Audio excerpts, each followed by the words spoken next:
has some thoughts that I think would be interesting. So we are back. We are live streaming. Hopefully everything will stay fine. We're getting a little bit of storm weather, so I'm not sure if that has anything to do with it.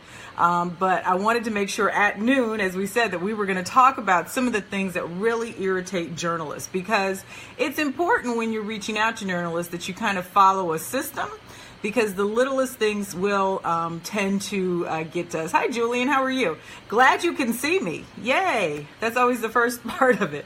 So Coach Danielle Winningham, she is going to join me, and we are going to talk about that, the things that you can do that can irritate a journalist to the point that you might not be able to book that interview. I'm glad that you are great, Julian. It is good to have you on. So, as I said, I've been in the business a long time, and one of the things, hey Lexi, how are you? One of the things that I tell people all of the time that is, if you're in the entertainment, hey Ramel, if you're in the entertainment business in any fashion, any form or fashion, one thing that you have to realize about journalists is that, you have to have an ego to be successful in this business. Hey, how are you? It's just the way it goes. Hey, Delisa, good to see you back at noon. It's just the way it is. And so, there are certain ways to reach out to journalists so that you can really either make them a fan or you can make them a foe. And we are going to talk about that today. It's already been an interesting day here in the Texas area as we continue to deal with, the horrible flooding in Houston. We're starting. A girlfriend of mine just texted me this morning and says that she just made it to Dallas, so I'm really excited about that. But I spent 2 hours this morning actually looking for gas because now we're under a gas shortage. So just want to throw that in there because I saw a girlfriend of mine that just logged on from Houston. Just continue to keep Houston and the surrounding areas in your prayers. Hey, B. Smith, as they continue to work through that, and they will be working through that for a long, long time. So they will need us to be there to support them. I wanted to get a boop from you, B. We will need to be there to support them for a long, long time. So even if you haven't been able to do anything yet, hi there, Nassar. Good to see you. I hope I pronounced that correctly. Even if you aren't able to do anything right now, you will be able to do that. And so, plan to be in it. Today, I just want to get everybody on here. Oh no, flooding in India too. Wow. I just wanted to give time for everybody to come on. We're going to talk about the things that you can do to irritate a journalist. So as you start to make your media pitches, that you have a little bit of context and how you can reach out to journalists so that you can make it easy for them to say yes. If you have not shared this broadcast just yet, I would invite you to do so before we really get into the information. I'm sure that you have friends and colleagues. Hey, Wanda, how are you? I'm sure that you have friends and colleagues that need this information, and so it would be great if you could share that with them. As we wait for Coach Danielle to join us. And she always tells me, there's a lag, don't worry about there's a lag. But I always makes me nervous when I'm waiting for somebody.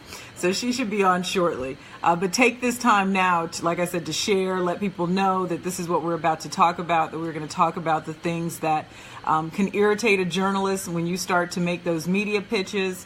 I'm also going to be doing a Q&A, and I haven't done this, but I'm really interested to see what you all think about your experience that you've had with a journalist so far, or if you all just have any questions in general. I'm going to do a question and an answer session purely to answer your questions, and that's going to happen later tonight at 8 o'clock Central. So you can join me back here. We're not going to get a chance to do that I know we're waiting for her. She'll be here in a second. We'll get a chance to do that in a little bit. But we're going to talk right now about the things that you can do to irritate a journalist. And I have a lot of them. There's quite a few, but we're only going to go about through 5 or 6 or 7. We'll see how it gets and how it goes. But if you have any feedback, or if you have experienced this, then it would be great for you to share your thoughts.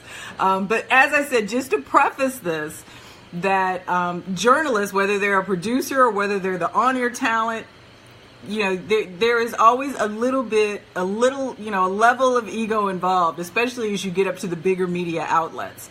And what I used to tell people when I would produce for the Tom Joyner Morning Show is, I mean, I think that you should be prepared to go through the process if you want me to give you access to my 8 million listeners. I mean, that is going to be quite the boost, quite the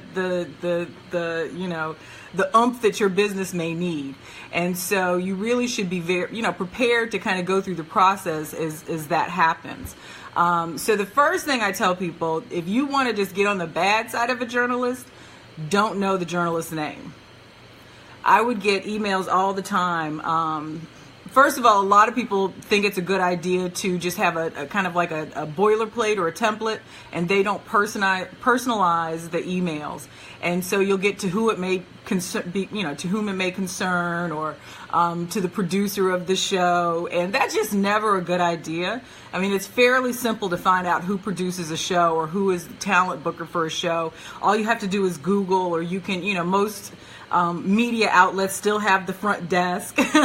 So you can just always call and ask and say, who should I be asking for an interview?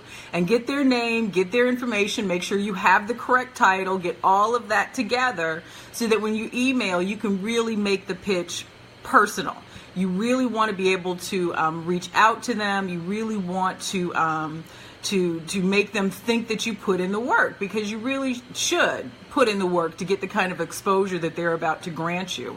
I always say that, it really is a two-way street. So you as the expert or the celebrity or the entertainer, you are doing us a favor, yes, by giving us great content for our audience, but we are also in turn doing you a favor by giving you access. So it should go, the respect should go both ways. So do your research, figure out, happy Thursday to you, Freddie, figure out like who the producer is, what's the best way to get in contact with them so that you can really make that a personal kind of email.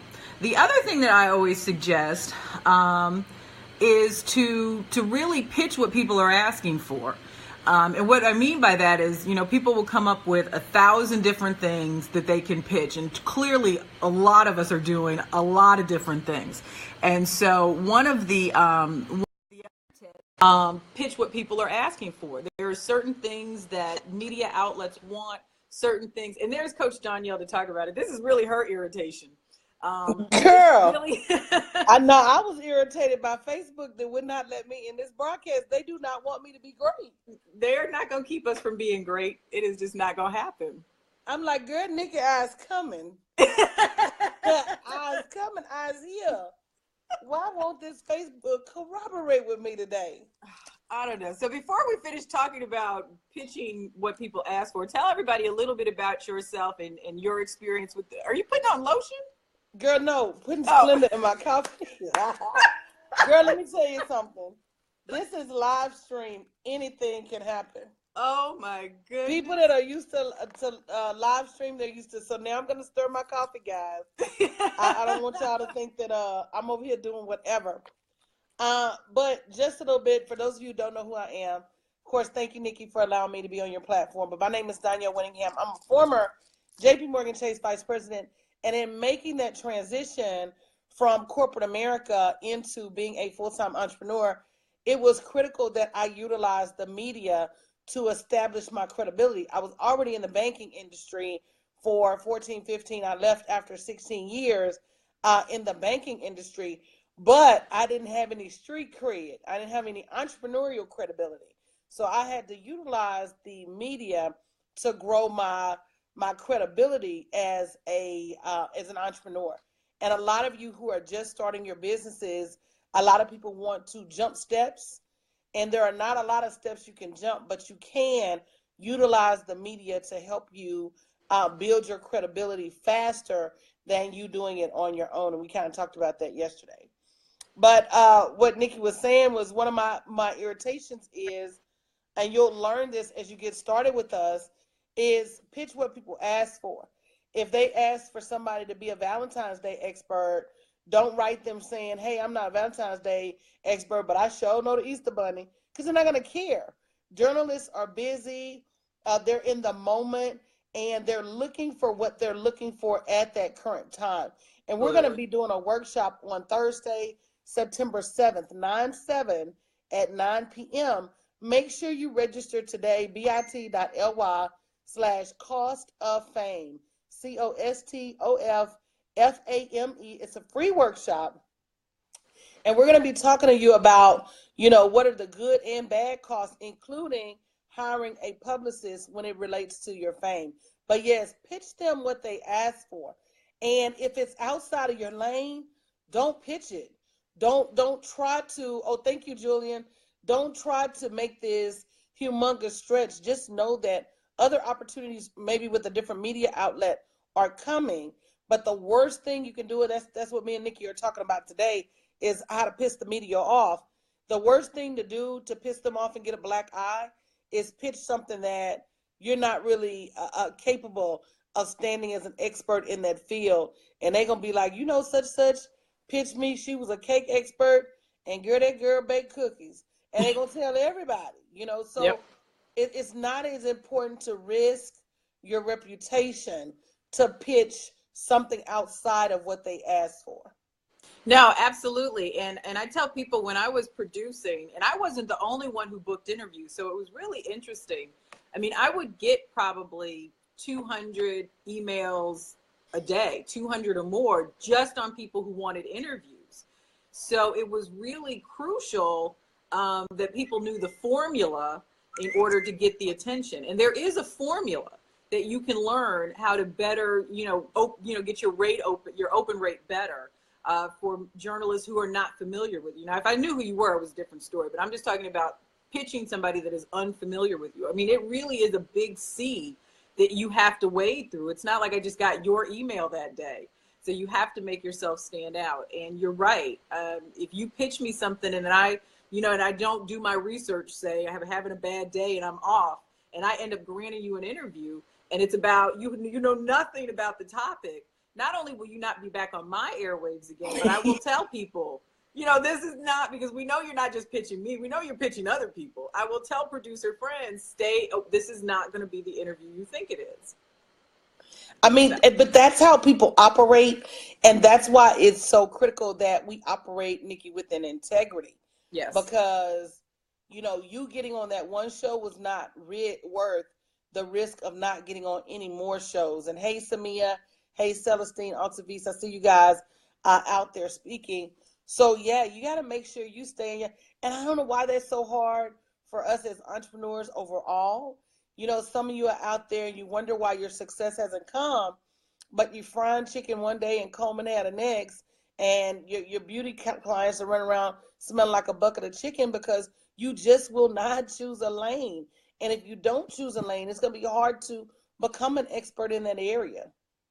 Right. And I think people are under the assumption the more I do, the more people will know who I am.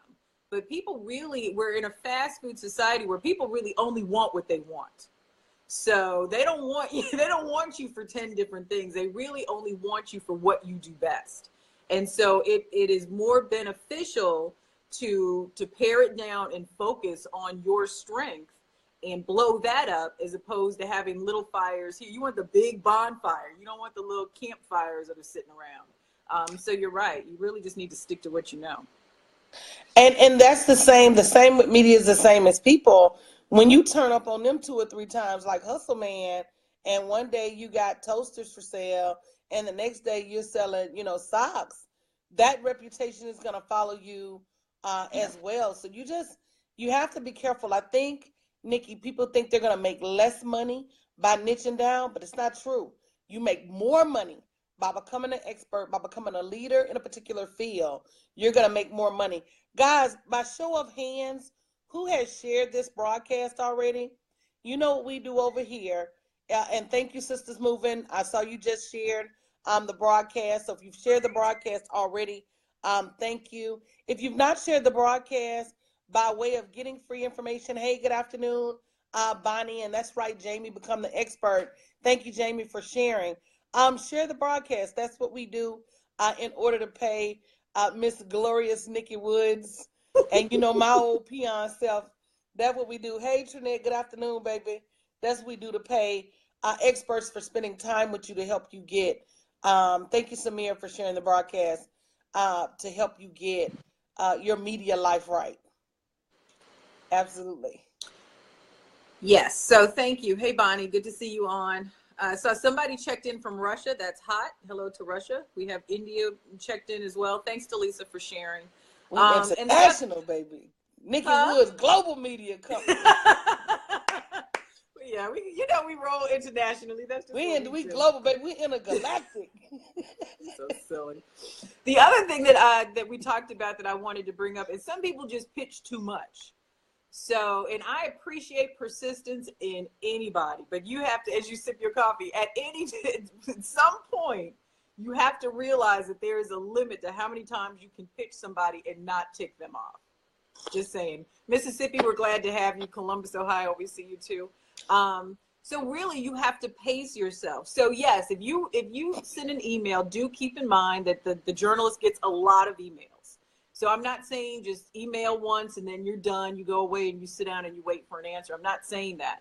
But emailing every single day until you get a response is going to put you on a list that you do not want to be on. And that is the do not reply list. You will just go That's the blacklist. That's the blacklist. You don't want to be blackballed. You want to go. So there is a pace and there is a rhythm that you have to learn to the pitching process. Like I said, it does take persistence. You absolutely have to follow up because sometimes your email does not get seen the first time. But to become a stalker is not cute. It's just not. And it's against the law in most states. And it's illegal. Because we're friendly with most law enforcement officers, it would be very bad for you. Yeah. So, it's not only not good, it's illegal. Yeah. You don't want to end up with a judgment. Right. and that's what it goes back to, Nikki, learning how to do it right. I don't know why so many entrepreneurs have an aversion to studying and learning how to do things right. I've had to sit in classes. I've had to sit at other people's feet. I've had to engage and hire other people to learn how to do things right. And when I don't know how to do them right, I do run that risk. Thank you, Anita, for sharing. And hey, Rico from Pittsburgh. Hey, Amy Webb. I do run that risk of doing it wrong and alienating someone. And so we have to be careful that we make the right investments as entrepreneurs in our businesses so that we can get it right. Hey, Shalonda. Hey, Anita. Hey, Joe from Texas. So, guys, don't forget, on September 7th at 9 p.m., you can join me and Nikki for a workshop that we're going to be doing called The Cost of Fame, because there are costs associated with that. Now, some media outlets are pay for play.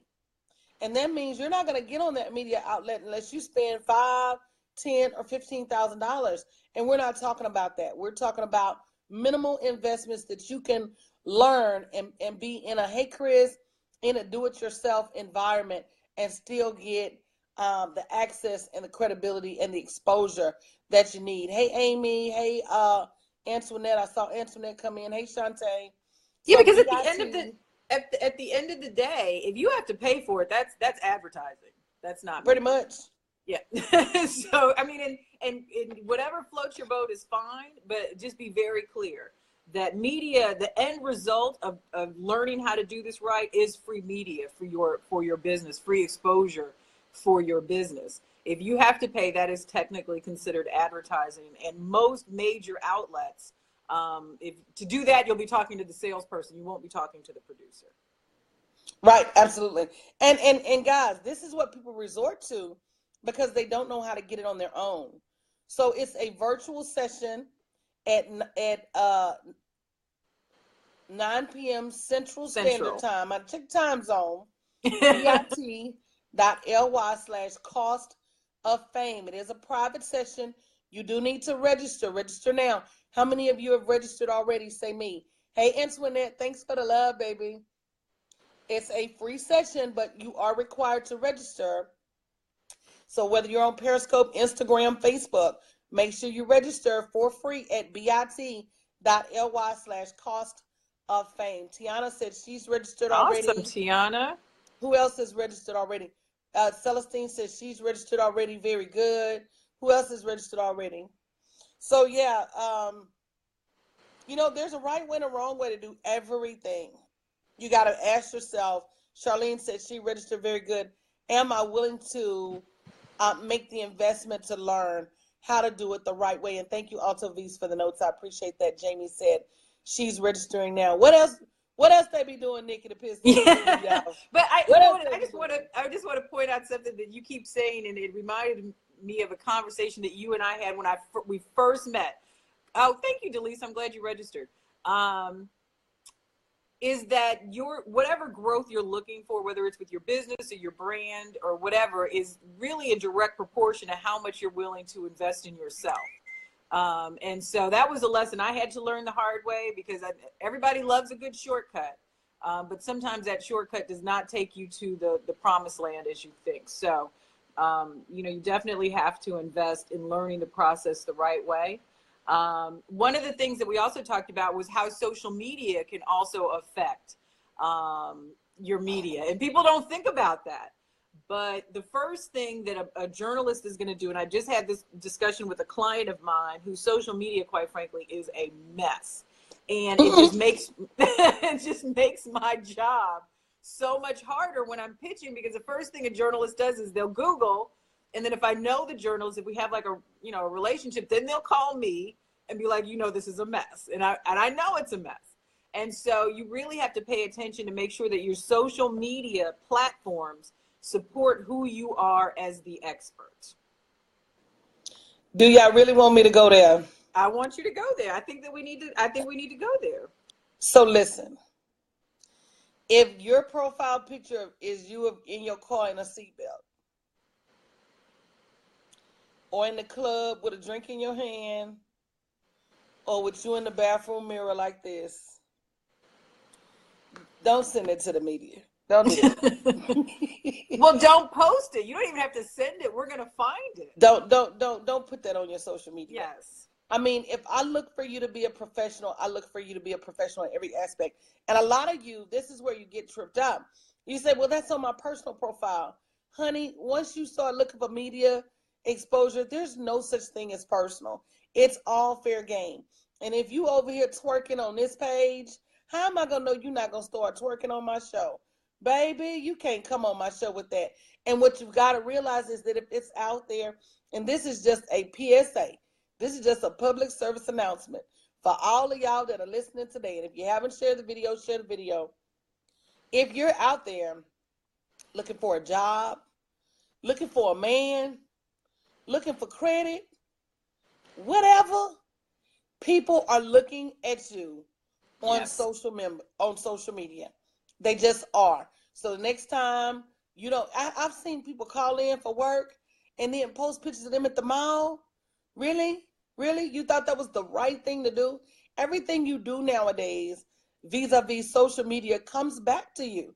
So just cut it. Just stop the foolishness. Because the important thing and this is if you're dealing with clients, this is if you're looking for sponsorship, this is if you're looking for media, this is if you're throwing an event, whoever decides that they're going to tie their brand to yours, that is going to be reflected on them. I can't tell you how many times we've done an interview with somebody, or we did an interview with somebody on the Tom Joyner Morning Show, and we'll get people texting in, did you see this on their social media? Why are they talking about this on the social media, but saying this on the air?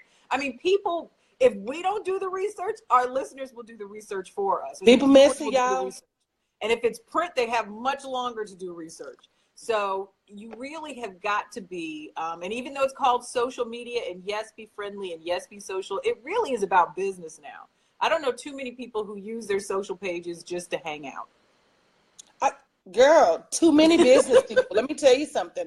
I tell them all the time, this is no longer high school. Yes. So I can either post pictures of my kids every day, or I can post offers to my clients so I can make the money that it takes to sustain my children. You've got to make a choice sometimes. I'm not saying be antisocial, but once I went into business, I graduated from that posting about me and my man every 5 seconds. 1 minute he getting on your nerves, the next minute you caught him with somebody else, and then the next minute you post the pictures y'all back together. It's just too much, y'all. You're just doing the most, and then you wonder why you get turned down from these media outlets. And you may be sitting there saying that's outlandish, but I did a Facebook masterclass a couple of weeks ago, and I literally bust open people's Facebooks and was showing them, all of the fatal flaws that they were making on social media. If you don't know, you don't know. And so in the course, we're going to teach you the right way to set up your social media. Now, we do have a workshop coming up, and it tells you on the page. I saw someone ask, well, will this be covered in your workshop?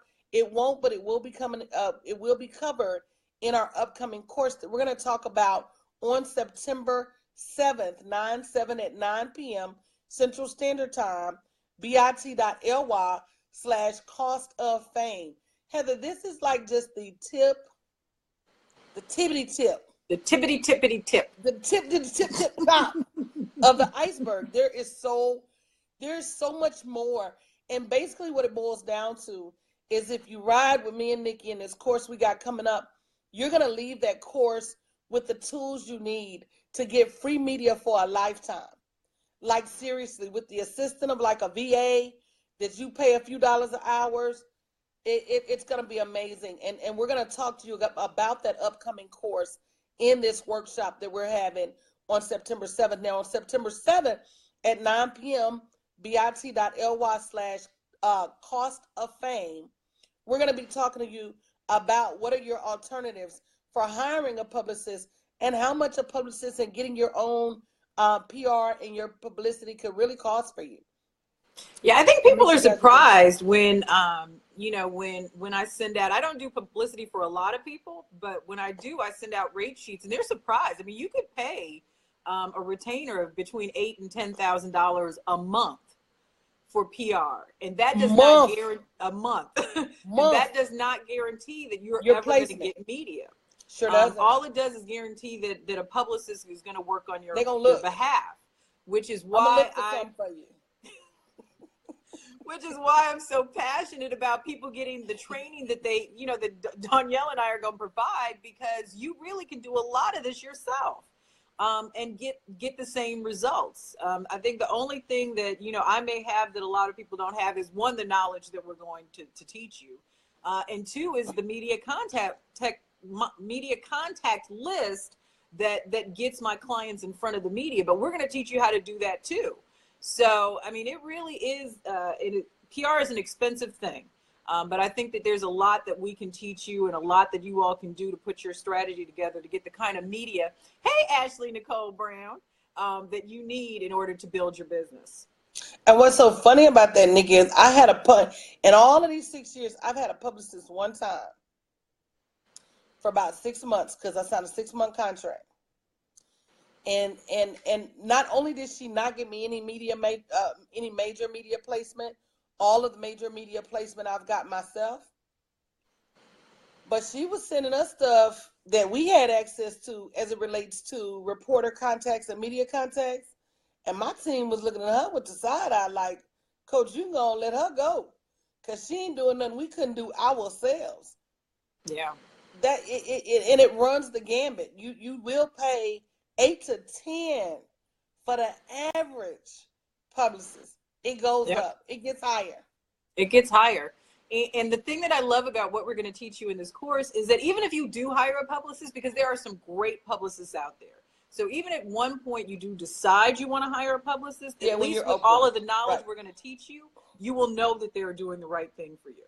And so, this is no knock to publicists, because like I said, there's some phenomenal ones out there. And I think that a lot of people will get to the point where they want a publicist, but you have to start somewhere, and having the knowledge to make sure that they're working on your behalf, I think is really important. And Nikki, I think a lot of that has to do with affordability. When I got to the point where I was generating more revenue, sure, I did reach out to a publicist, one less thing for me and my team to do. And of course, if you're not making a certain level of income, you can't even carve out $8,000 to $10,000 a month to pay somebody. So again, it's beyond the workshop. It's beyond the workshop. The workshop, we're just going to talk about the cost of the publicist. But I want to let you know we are releasing a course on September 18th, September 19th at 7 p.m. where we're going to take you through 16 weeks of how to set yourself up for the right media, how to set yourself up to look like an icon and set yourself up to look credible. So we hope you join us. We'll give you more information about that at the workshop on September 7th at 9 p.m. Hey, Charmise. Right. So we are just thankful that everybody tuned in. Thank you for all the shares. I will be back on tonight to answer questions about those who are looking for media. This is just strictly to figure out what's on your mind and how I can help. So that'll be at 8 o'clock, and I'll talk more about the course tonight too. But if you have it, make sure that you go to the link bit.ly/cost of fame and get signed up. And we got 2 more tips. Oh, we do. What's the next one? I got so passionate. Okay. Nikki, so let's tell the peoples, how long have we known each other? Is it 4 years now? It's longer than that, actually. It's probably closer to 6. Yeah. Wow. So God is so good. I was just blessed that when I started, I was able to meet all of these amazing people. Nikki has come and spoken at my conferences before. She's just such a gracious, and she knows I'm silly. I think she kind of likes it. But she's such a gracious person, not a diva at all. Although she looks like one, she's not one. And there's a difference. But she really is good at what she does. And so I've been blessed to just even be in her circle. And I'll tell you, for those of you who don't know why I don't have any hair, I don't have any hair because I have alopecia. I used to wear all these wigs and try to cover it up, but it wasn't natural. And it wasn't natural because all my life I haven't worn wigs. And so I made this decision to come out of the quote unquote wig closet and just start wearing my hair natural. And so Nikki called me one day, probably in October, like a couple years ago, and was like, "Hey, we're having Take a Loved One to the Doctor day. Do you want to be on the Tom Joyner Morning Show?" Like, do I? I forgot about that. You forgot that? I forgot about that. I sure did. Girl, that's how gracious she is, girl. Anybody else be trying to hold stuff over your head? You remember that time I got you in front of 8 million listeners, girl? You owe me. But no, ma'am, I don't forget anything that's done for me. And so sure did. We taped the interview, and it aired on the Tom Joyner Morning Show. And so many people, so many women inboxed me, emailed me, and just really talked about, girl, you really set me free. You really set me free just talking about it.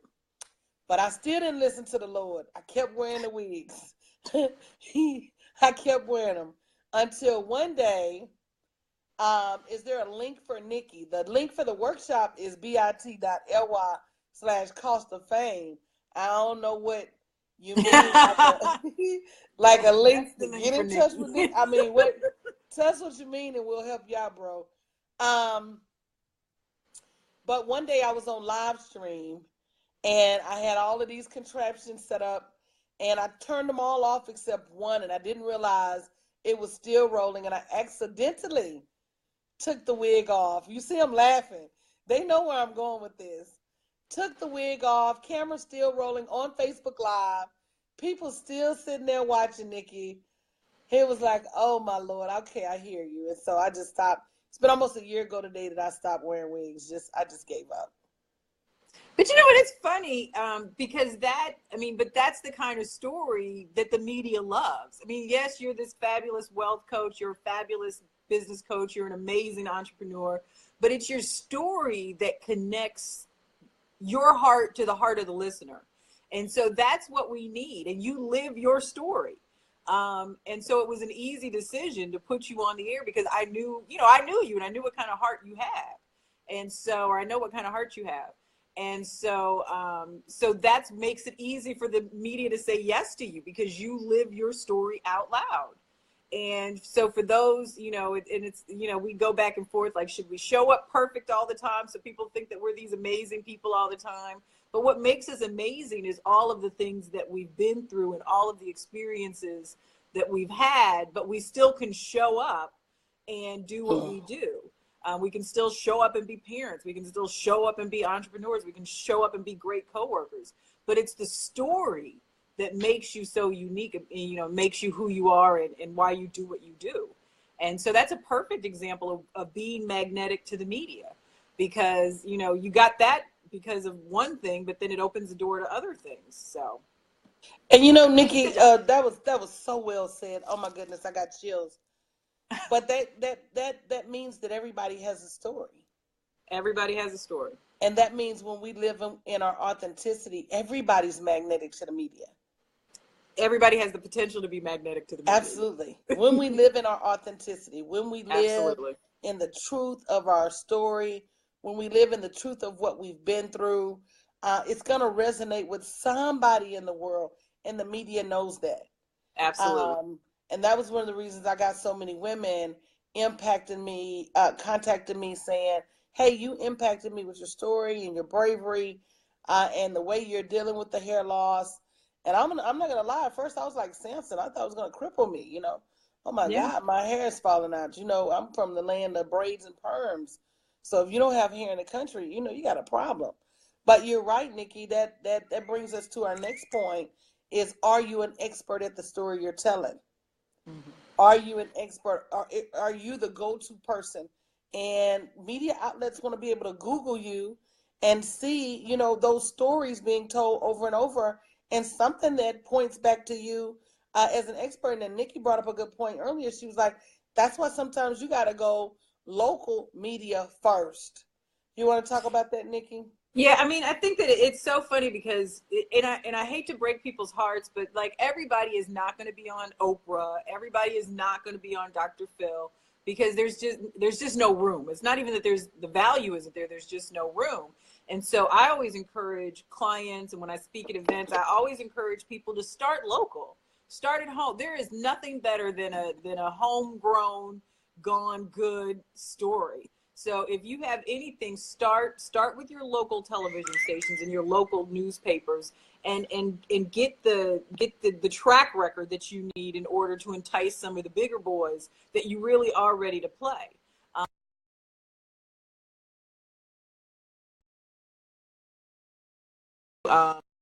To reach out to them, and they're accessible. So they have events. You can go meet them in person. They can, you know, see your face. You can kind of get to know them. And then pitch them, and that kind of leads to another point. I always say that you should start to make these relationships before you really need them.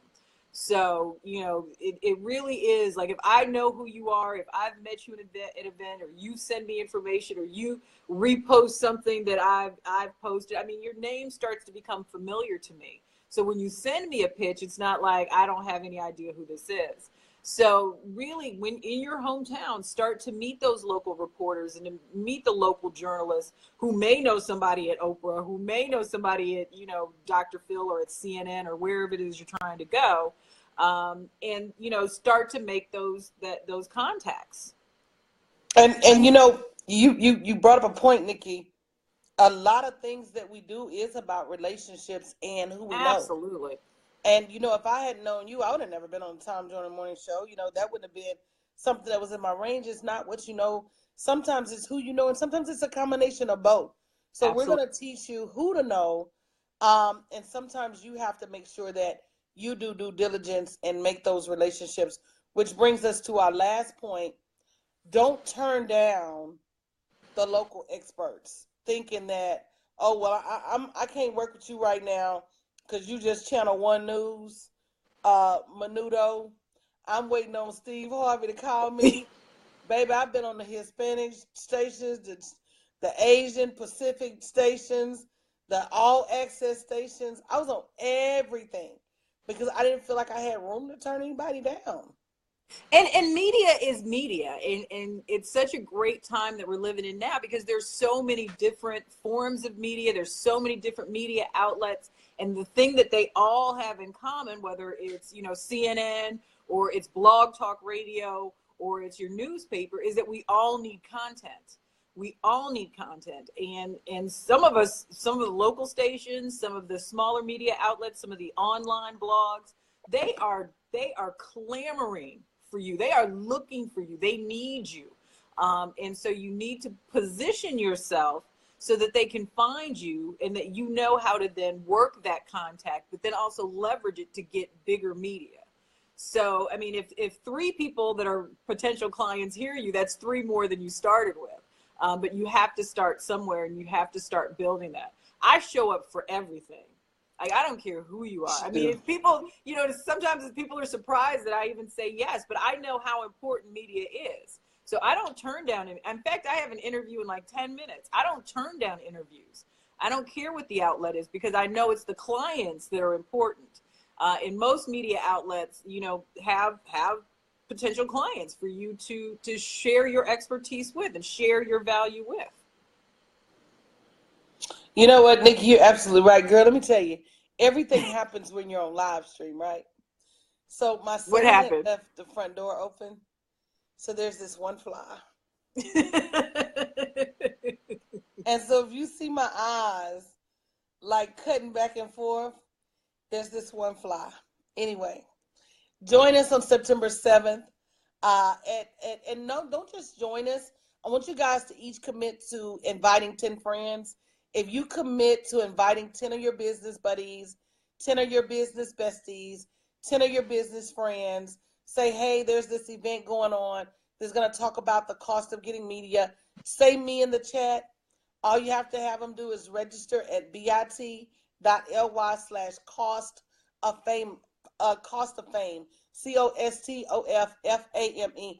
I'm one of those people that I'm always like, look, let's get famous together. Let's get money together. There's more than enough for everybody. So you don't have to hoard this. Thank you, Samia, for inviting your friends. Thank you, Toya, for inviting your friends. Thank you, Jamie, for inviting your friends. You don't have to hoard this and keep this to yourself and make it look like some, stroke of luck that you got this media assignment. The best way to do this is to work together. And as you know what one media outlet needs, you share that with your friend and they share with you. And then you're able to cross-pollinate and connect with different producers. Because birds of a feather flock together. Like, if I were a producer and somebody did a great job and they recommended somebody to me, I'm more than likely to use that person because person A cut the food. Don't recommend nobody to me. And you get all the country references you ever wanted in your life when you hang out with Danielle. You do. Yes. You do. And I can't help it. I'm country. That's okay. I was country when country wasn't cool. But that goes back to the authenticity, girl. Y'all better quit acting city, baby, when you got greens and gravy in your running through your veins. I mean, it is what it is. It is what it is. So I love you guys. Make sure yeah, we love you. Make sure you join us. Make sure you sign up. Make sure you share this with your friends because it really is going to be information that's going to change your business and change your life. So we appreciate you. Thank you, Danielle. And we're going to keep track, Nikki. That's another thing. When we kick off the 16-week course, we're going to keep track of the media exposure that people get while they're in the course. I think it's going to be interesting to see that when you work the process works. When you do the work, the process works. And you would have been out there paying, 3 months of $30,000 when you could have simply been in this course for an affordable fee. So we'll see you guys on September 7th at 9 p.m. bit.ly/cost of fame. Thank you. Thank you, Nikki. Thank you. I'll see you guys later. I'll see you tonight at 8.